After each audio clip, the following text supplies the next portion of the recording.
Rachel and Jack were a young couple who had just moved into a small, isolated town. They were excited to start a new life together, far away from the hustle and bustle of the city. They found the perfect house in the town, a cozy and charming place that felt like home from the moment they saw it. However, as soon as they arrived, they began to hear rumors about a mysterious entity that haunted the town, known as the Wanderer. The townspeople would speak in hushed tones about the figure that roamed the streets, a shadowy presence that left everyone feeling uneasy. Rachel and Jack dismissed these rumors as silly superstitions, unable to believe that such a figure could actually exist. However, as the days passed, strange things began to happen. At night, they would hear strange noises coming from outside their home, and they would see a dark figure wandering down the street, always watching them. Despite their attempts to ignore it, the feeling of unease grew stronger, and they couldn't help but suspect that something was not right in the town. One night, Jack was walking home from the local convenience store when he saw the Wanderer up close for the first time. The figure was shrouded in darkness, and Jack couldn't make out any of its features. All he knew was that the presence was both frightening and uncanny. From that moment on, Jack and Rachel were both convinced that there was something sinister at play in the town.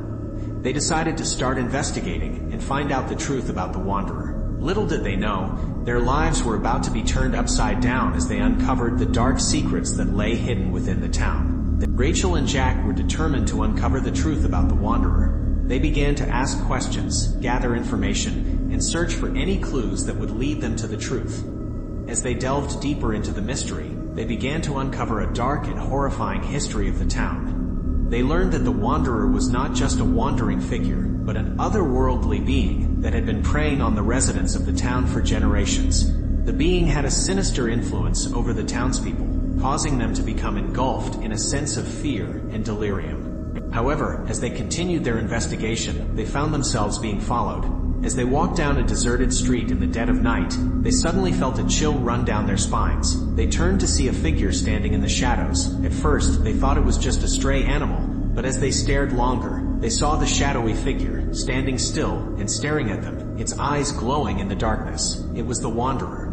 The being began to slowly move towards them, its movements unnatural and unsettling. Rachel and Jack felt a rush of fear as they started to back away. They knew that they had to get out of there as quickly as possible. But as they started to run, the shadowy figure began to follow them, its presence becoming more and more threatening. They tried to run faster, but the figure seemed to be getting closer and closer. In a last-ditch effort to escape, Rachel and Jack took a sharp turn and ran into the forest, hoping to lose the figure in the trees. They ran as fast as they could, but they could still hear the figure's footsteps behind them. Just as they thought they were done for, they stumbled upon an old cabin. They burst through the door and locked it behind them, panting and sweating from their escape. In the darkness of the cabin, they peered out of the window to see if it had continued to pursue them. To the couple's horror, in the bushes just outside of the cabin, they seen a pair of large, glowing, beady eyes staring back into the cabin. No sooner than they had their eyes locked with the being, they heard a huge bang behind them. In the brief moment they turned to see,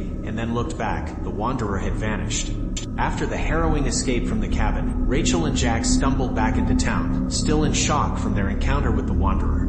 They made their way back to their car, desperate to leave the town behind them and never look back. As they drove down the dark, deserted road, they talked about their escape and the strange things that had happened in the town. They were both still in a state of shock, trying to process what had just happened. As they drove, the tension in the car began to ease, and they started to feel a sense of relief that they had made it out alive. However, that relief was short-lived. The couple felt a cold chill fill the cabin as Jack felt something grasp his shoulder. Suddenly, Jack looked up in the rear-view mirror and saw something that made his blood run cold. In the back seat, he saw the silhouette of a distorted man, sitting motionless and staring straight ahead. Rachel screamed as Jack swerved the car off the road, coming to a sudden stop. They both turned to look at the back seat. They looked at each other in terror, realizing that the Wanderer had followed them and was now in their car. Rachel and Jack were frozen with fear, not knowing what to do. They tried to start the car and drive away, but it wouldn't start. The Wanderer was getting closer and closer, his presence becoming more and more oppressive with each passing moment.